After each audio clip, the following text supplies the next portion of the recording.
Hello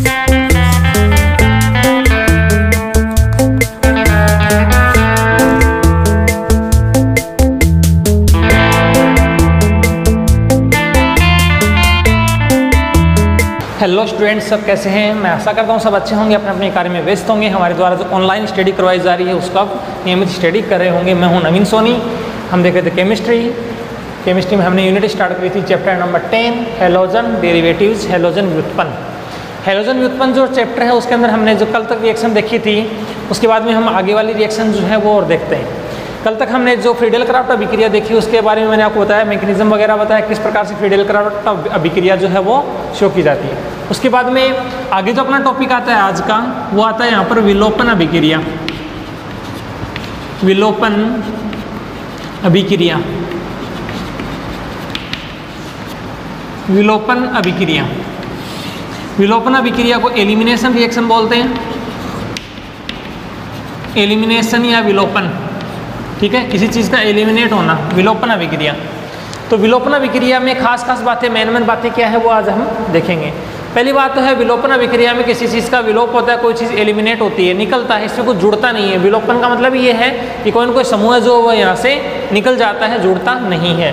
तो इसके अंदर होता क्या है देखिए, जैसे कि अपने पास कोई भी एल्किल हैलाइड है, जैसे कि अपने पास है CH3 अक्स, ये अपने पास है जैसे, और इसके अंदर हम एल्कोहलिक KOH डाल देते हैं।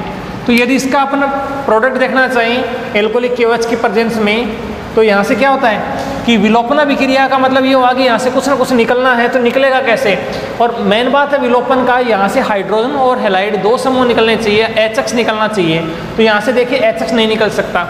विलोपन अभिक्रिया के लिए खास बात ये होती है कि इसके अंदर क्या होता है, बीटा कार्बन जो होता है वो प्रेजेंट होना बिल्कुल से नेसेसरी होता है। यदि इसमें बीटा कार्बन प्रेजेंट नहीं है तो अपन जो विलोपन अभिक्रिया है वो इसमें शो नहीं कर सकते, तो यह अभिक्रिया यहाँ से नहीं हो सकती, ठीक है। इसके बाद में हम रिएक्शन और देखते हैं, जैसे कि अपने पास है CH3 CH2, जैसे कि X बराबर Cl है, इसके अंदर हमने एल्कोहलिक KOH डाल दिया, पोटेशियम हाइड्रोक्साइड डाल दिया। तो इसमें अब बीटा कार्बन जो है वो प्रेजेंट है, उसमें हाइड्रोजन प्रेजेंट है, तो बीटा हाइड्रोजन यहाँ पर प्रेजेंट है। कैसे, हैलोजन जिस कार्बन पर जुड़ा हुआ है वो एल्फा है, तो उसके आगे वाला यहाँ पर क्या है, बीटा है। तो ये एल्फा हो गया, तो इसके आगे वाला क्या हो गया अपने पास, बीटा। तो बीटा जो अपने पास कार्बन है इसके ऊपर हाइड्रोजन प्रेजेंट है, तो बीटा हाइड्रोजन यहाँ से उपस्थित है, इसका प्रोडक्ट है वो यहाँ पर आ सकता है। इसका जो प्रोडक्ट है वो कैसे आता है, इसके लिए अपने को ऐसे लिखना पड़ेगा CH2 और ये यहाँ पर अपने पास Cl, ये हो गया Cl, CH3 को अपन ऐसे लिख सकते हैं CH2 और H, ये हो गया CH3, ठीक है। और यहाँ पर अपने पास है एल्कोहलिक KOH। तो इसके सापेक्ष देखिए यहाँ पर ये एल्फा है, यहाँ पर अपने पास है बीटा।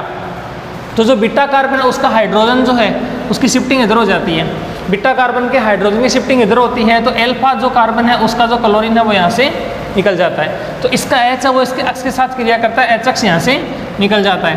तो ये हो गया यहाँ से HCl प्लस, यहाँ से जो फॉर्मेशन होता है वो होता है यहाँ पर CH2 डबल बॉन्ड CH2, जिसको बोलते हैं एथीन। यानी एथीन यानी एल्किन जो है यहाँ पर, उस एल्किन का फॉर्मेशन यहाँ से हो जाता है, ठीक है, एल्किन का फॉर्मेशन होता है। तो इस अभिक्रिया को अपन बोलते हैं विलोपन अभिक्रिया। इसके और भी कई नाम है, इसके और नाम क्या क्या है कि इसमें देखिए बीटा जो कार्बन है वहाँ से हाइड्रोजन का प्रतिस्थापन हुआ है, ठीक है। तो यहाँ से हाइड्रोजन यहाँ से निष्कासित हुआ है, तो यहाँ से हाइड्रोजन निष्कासित हुआ है, तो इसको एक तो बोलते हैं बीटा विलोपन अभिक्रिया, क्योंकि बीटा कार्बन से हाइड्रोजन गया है, बीटा विलोपन अभिक्रिया। एक नाम तो इसका ये हो गया, बीटा कार्बन से इसका हाइड्रोजन जो हो गया तो बीटा विलोपन अभिक्रिया हो गई। एक इसका नाम विलोपन अभिक्रिया सिंपल है ही, ठीक है। एक इसको बोलते हैं विहाइड्रोहेलोजनीकरण,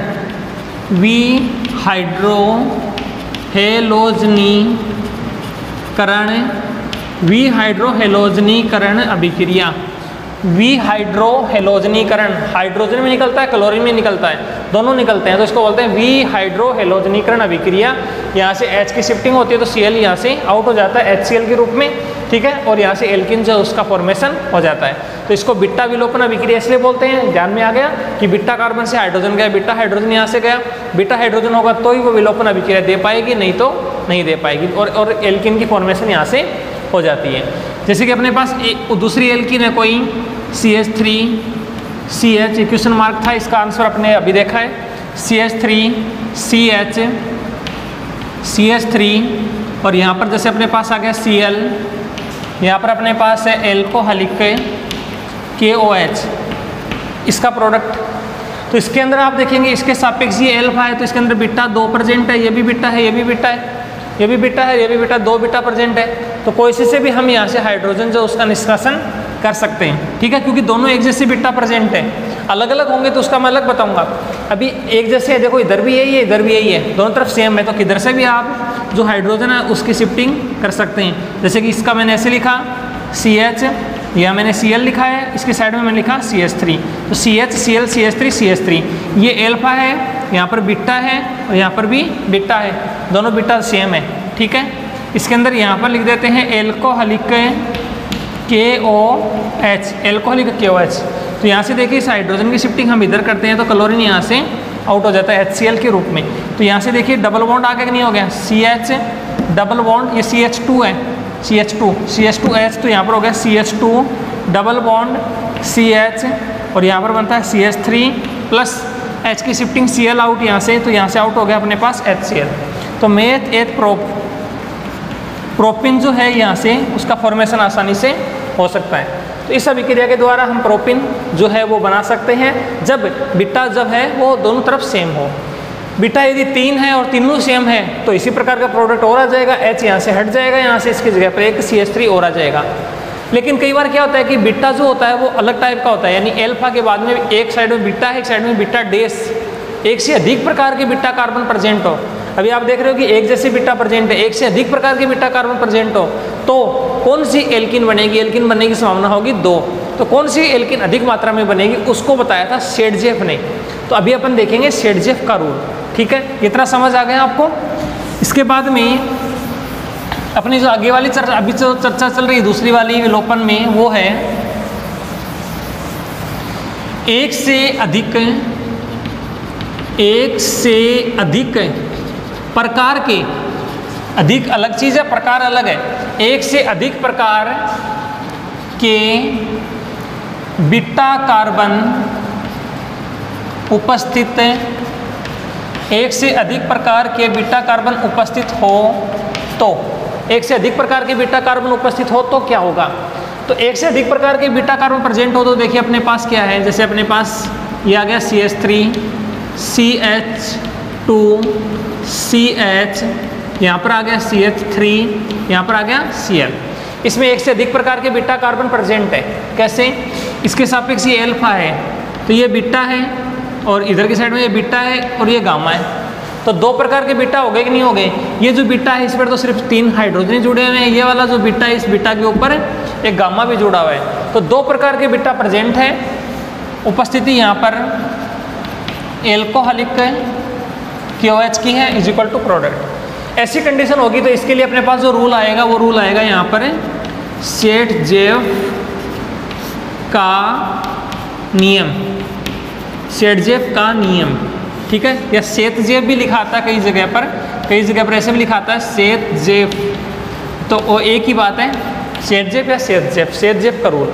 इस नियम के अनुसार क्या होता है, किसी एल्किल हैलाइड में, ध्यान से समझेंगे, किसी एल्किल हैलाइड में एक से अधिक प्रकार के बीटा कार्बन उपस्थित हो तो 2 प्रकार की एल्किन बनने की संभावना होती है। इसमें वह एल्किन अधिक या मेन जो उत्पाद है उसके रूप में बनती है जिस पर अधिकतम प्रतिस्थापित समूह जुड़े हुए होते हैं। इसको बोलते हैं शेडजेफ का रूल। तो कैसे होता है अभी मैं आपको समझाता हूँ, फिर आपको समझ आ जाएगा। जैसे कि मैं यहाँ पर ये लिखता हूँ CH3CH, इसका मैं H नीचे की साइड में कर देता हूँ H, CH Cl, इसके ऊपर देखिए CH3 तो इसको मैं लिख देता हूँ CH2H। अब मैं यहाँ से प्रोडक्ट बना रहा हूँ, 2 प्रकार के प्रोडक्ट बनने की संभावना है। प्रेजेंस ऑफ यहाँ पर है alcoholic KOH, alcoholic KOH, alcoholic KOH। तो एल्कोहलिक KOH होता है, देखिए यहाँ से ये तो है एल्फा, ये यहाँ पर बीटा, ये यहाँ पर बीटा, ये यहाँ पर गामा। तो यहाँ से 2 प्रकार के एल्किन बनने की संभावना कैसे हुई? यदि मैं इसके हाइड्रोजन को शिफ्ट इधर कर देता हूँ, ध्यान से समझेंगे, इसके हाइड्रोजन को मैं शिफ्ट इधर कर देता हूँ तो ये क्लोरीन जो है वो यहाँ से आउट हो जाता है। तो यहाँ से निकल गया HCl, HCl जो है वो यहाँ से आउट हो जाता है, प्लस CH3 CH, बाकी तो ये इधर से गए, इधर शिफ्ट हुआ तो यहाँ से डबल बॉन्ड ही तो आया, बाकी तो सेम है, CH3 CH2 CH CH double bond CH2 plus HCl। तो यहाँ से फर्स्ट प्रोडक्ट तो अपना ये आया, यहाँ से आगे इधर शिफ्ट हुआ तो ये CH2 double bond CH single bond CH2 और CH3, एक तो ये एल्कीन बनने की संभावना हुई। ये है possibility number first, possibility number first. अब पॉसिबिलिटी नंबर सेकंड ये देखते हैं कि यदि मैं देखो डॉट डॉट के द्वारा दिखा रहा हूँ कि यदि मुझे इस हाइड्रोजन को यहाँ से शिफ्ट करवाना है, यदि यह हाइड्रोजन यहाँ से शिफ्ट होता है तो ये क्लोरीन यहाँ से निकलने के चांसेस होंगे कि नहीं होंगे, ये एज इधर शिफ्ट है तो क्लोरीन यहाँ से निकलेगा, तो ये पॉसिबिलिटी नंबर सेकंड। तो पॉसिबिलिटी नंबर सेकंड है तो फर्स्ट को एक बार चेंज नहीं करना है, यदि अपने पॉसिबिलिटी नंबर फर्स्ट की तो सेकंड को छेड़ना नहीं है, फर्स्ट सेकंड पॉसिबिलिटी कर रहे हैं तो फर्स्ट को एज इट इज रखना है। तो कैसे हुआ, CH3 सिंगल बॉन्ड, अब मैंने इसको शिफ्ट करके दिखाया है तो यहाँ पर डबल बॉन्ड आ गया कि नहीं आ गया, यहाँ पर आ गया CH डबल बॉन्ड CH, ये बन जाएगा CH3 CH double bond CH, फिर आगे CH3 एज इट इज है, CH3 CH double bond CH और CH3, ये वाला प्रोडक्ट इसका आ जाता है। तो ये जो बनता है इसके अंदर देखिए, एक तो ये एल्कीन बनी, HCl तो एज इट इज है, HCl तो निकला हुआ है इसके अंदर, ठीक है, दोनों में दिखाओ या मत दिखाओ, यहाँ से क्योंकि दो प्रकार के प्रोडक्ट बन गए ना, तो यहाँ से HCl एक आउट हो गई है, मैं यहाँ पे लिख देता हूँ HCl, ठीक है, दोनों में कॉमन HCl है। ये दो बने हैं तो इसमें 2 लगाने की जरूरत नहीं है, क्योंकि एक अधिक मात्रा में बना है और एक कम मात्रा में बना है, अल्प और मुख्य उत्पाद। अब शेरजेफ ने क्या कहा था, मैं दोहरा रहा हूँ दोबारा से, यदि किसी एल्किल हैलाइड में एक से अधिक प्रकार के बीटा, क्योंकि गामा भी है, एक से अधिक प्रकार के बीटा कार्बन उपस्थित हो तो 2 प्रकार की एल्किन बनने की संभावना होती है। इसमें से वह एल्किन मुख्य उत्पाद के रूप में प्राप्त होती है जिस पर अधिकतम प्रतिस्थापी एल्किल समूह जुड़े हुए होते हैं। अधिकतम प्रतिस्थापी एल्किल समूह मतलब एक तो ये आप एल्किन देखिए, इसमें इधर इस कार्बन के इधर की साइड में कुछ नहीं जुड़ा हुआ, इस कार्बन के इधर की साइड में ये 2 जुड़े हुए हैं, इधर कुछ नहीं है, इसमें एल्किन ये वाली है तो इसके इधर भी जुड़ा हुआ है, इसके इधर भी जुड़ा हुआ, दोनों साइड जुड़े हुए हैं। तो अधिकतम प्रतिस्थापी एल्किल समूह जुड़े हुए होते हैं। तो अधिकतम प्रतिस्थापी एल्किल समूह कहाँ कहाँ जुड़े हुए हैं, एक तो यहाँ जुड़ा हुआ है और एक यहाँ जुड़ा हुआ है, तो 2 अधिकतम प्रतिस्थापी एल्किल समूह जुड़े हुए हैं, तो ये होगी मेन, इसको तो बोलेंगे मेजर प्रोडक्ट, ठीक है, अधिक उत्पाद, ठीक है, ये तो आ गया अधिक उत्पाद। और ये जो है ये यहाँ पर है माइनर प्रोडक्ट, माइनर प्रोडक्ट अल्प उत्पाद।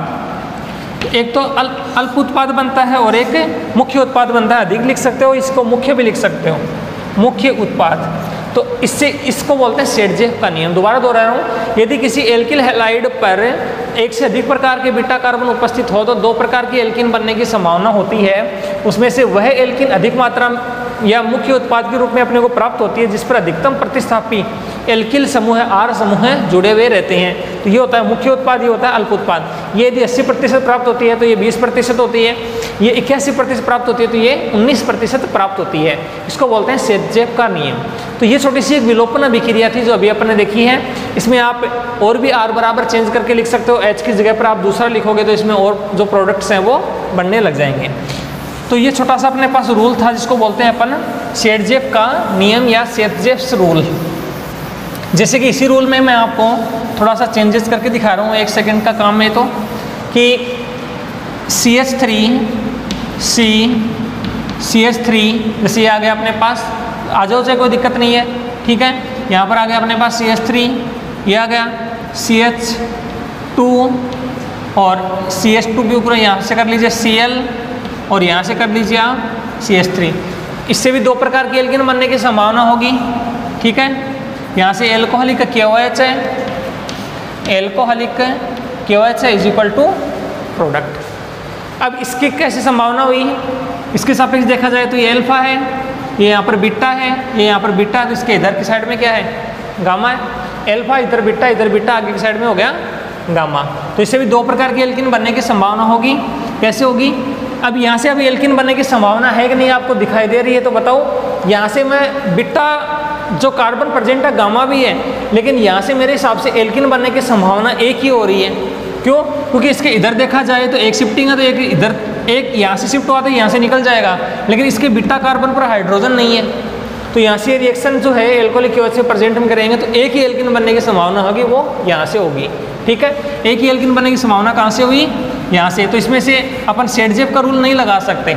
यदि ऐसा होता है तो ये बॉन्ड की शिफ्टिंग इधर होती है, ये इधर जाता है, तो इसका जो फाइनल प्रोडक्ट है वो यही आता है, एक ही प्रकार की alkene CH3 CH double bond CH2, इधर से तो कुछ है ही नहीं, तो ये एल्किन आएगी। अब बात करते हैं दूसरी वाले की, CH3 CH3H CH Cl CH2H alcoholic KOH। इसको चेक कीजिए, यदि आप इसमें देखते हैं तो ये यहाँ पर देखा जाए तो एल्फा है, तो इधर ये बीटा है, इधर की साइड में ये बीटा है, आगे की साइड में ये गामा है। तो यहाँ से दो प्रकार की एल्किन बनने की संभावना होगी कि नहीं होगी? क्योंकि बीटा हाइड्रोजन प्रेजेंट है, बीटा विलोपन अभिक्रिया प्रदर्शित करेगा, बी हाइड्रो हेलोजनीकरण अभिक्रिया प्रदर्शित करेगा। तो दो प्रकार की एल्किन संभावना कौन कौन सी हुई?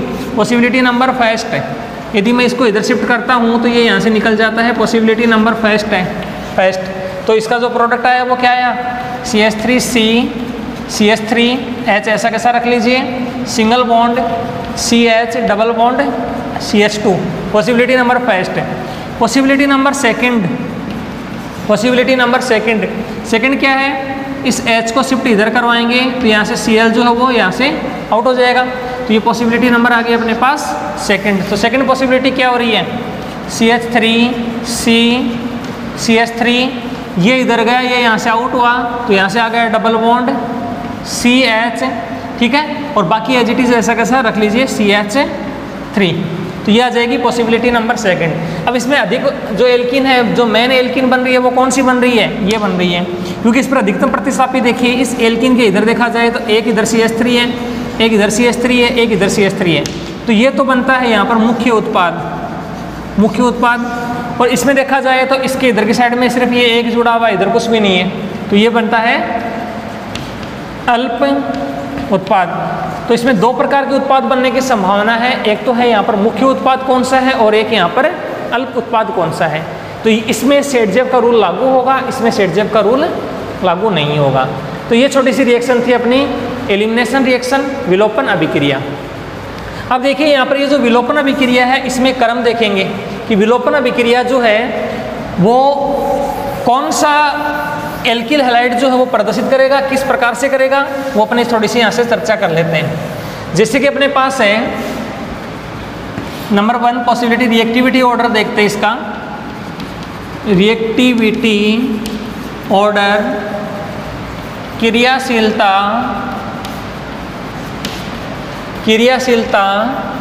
का क्रम, क्रियाशीलता का क्रम है इसके अंदर नंबर 1, नंबर फर्स्ट क्रम। फर्स्ट क्या है यहाँ पर? यदि हैलाइड समूह है समान हो तो, यदि हैलाइड समूह जो है वो अपने पास समान हो तो क्या होगा? तो इसके लिए क्रियाशीलता का क्रम क्या हो जाएगा? CH3 कोई भी हैलाइड है, जैसे मान लीजिए Cl है, तो सबसे अधिक जो विलोपन अभिक्रिया है वो प्रदर्शित करने वाला कंपाउंड हो गया ये वाला, ठीक है। एल्फा बीटा, इसके सापेक्ष देखा जाए एल्फा है तो आगे बीटा 3 डिग्री, ये 3 डिग्री है। फिर आगे देखा जाए तो 2 डिग्री CH3H Cl, ये 2 डिग्री है। इसके सापेक्ष एल्फा बीटा, 2 बीटा प्रेजेंट है, 2 प्रकार के नहीं है, 2 बीटा प्रेजेंट है, 2 बीटा इसमें प्रेजेंट है। 2 प्रकार के कब होते हैं? जब यहाँ से CH2 CH3 हो जाता तो 2 प्रकार हो जाते हैं, अभी 3 प्रकार के हैं ये, ठीक है, इसमें 2 प्रकार के। फिर रिएक्टिविटी अपने पास आ रही है, वो क्या है यहाँ पर?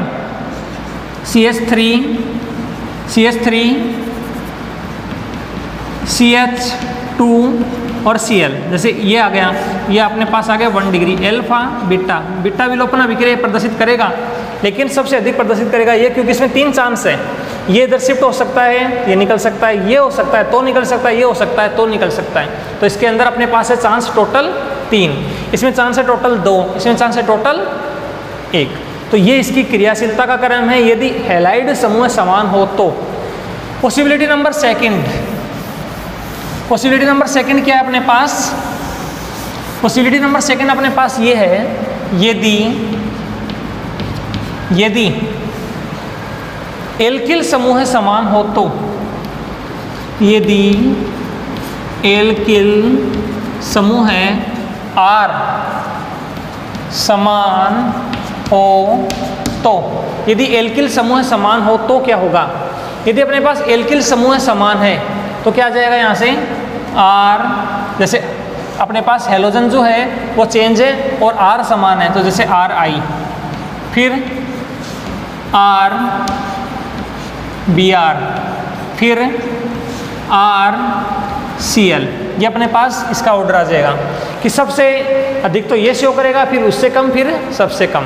ठीक है, तो ये अपने पास है जब एल्किल समूह समान हो तो।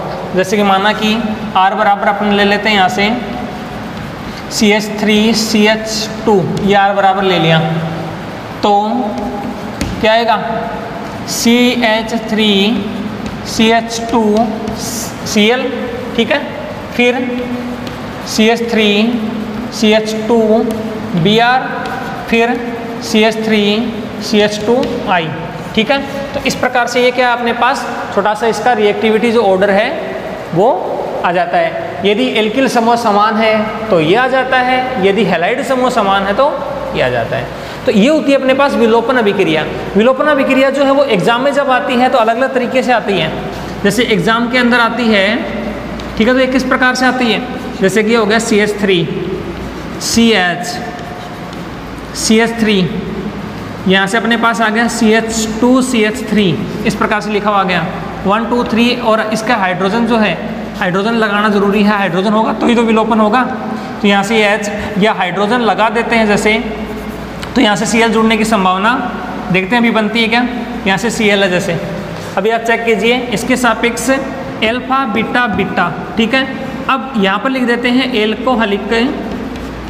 Alcoholic KOH is equal to इसका प्रोडक्ट क्या आएगा। तो एक तो इस प्रकार की रिएक्शंस पूछते हैं कि इसमें से यदि इस टाइप की अपने पास एल्कीन है तो क्या होगा। शेरजेफ का रूल है ये, लेकिन ये डायरेक्टली ऐसा कैसा नाम से नहीं पूछते कि ये कौन सा रूल है, इसको शेरजेफ का रूल क्या होता है वो बताइए। इसी में एंटी क्रॉस भी पूछ लिया, इसको बताइए।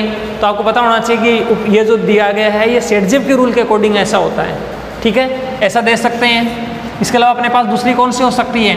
CH3CH, यहाँ से हो सकता है Cl, यहाँ से हो सकता है CH3 1 2 3।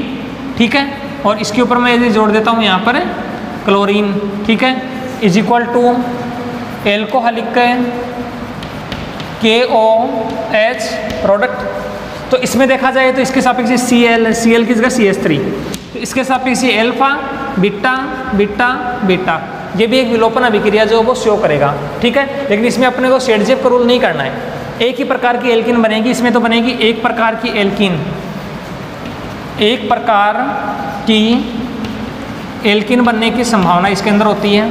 ठीक है, और इसका जो प्रोडक्ट है इसमें आएगी दो प्रकार की एल्कीन बनने की संभावना होती है, क्योंकि इसमें देखिए एल्फा बीटा बीटा तो गामा भी है।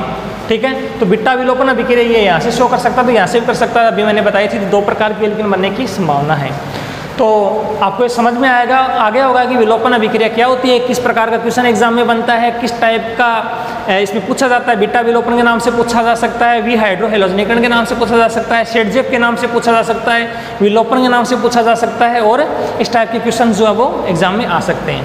तो मैं आशा करता हूं कि आपको आज का जो ये टॉपिक है वो बिल्कुल से समझ में आ गया होगा। आप इसको लर्न करने की कोशिश करेंगे और इसको लिख लिख के याद करने की कोशिश करेंगे। कल हम देखेंगे नई नई और भी रिएक्शंस जो इसके अंदर और प्रेजेंट है। तो मिलते हैं नई अच्छी वीडियो के साथ। आज के लिए इतना ही। आपका दिन शुभ रहे। जय श्री श्याम, राधे राधे।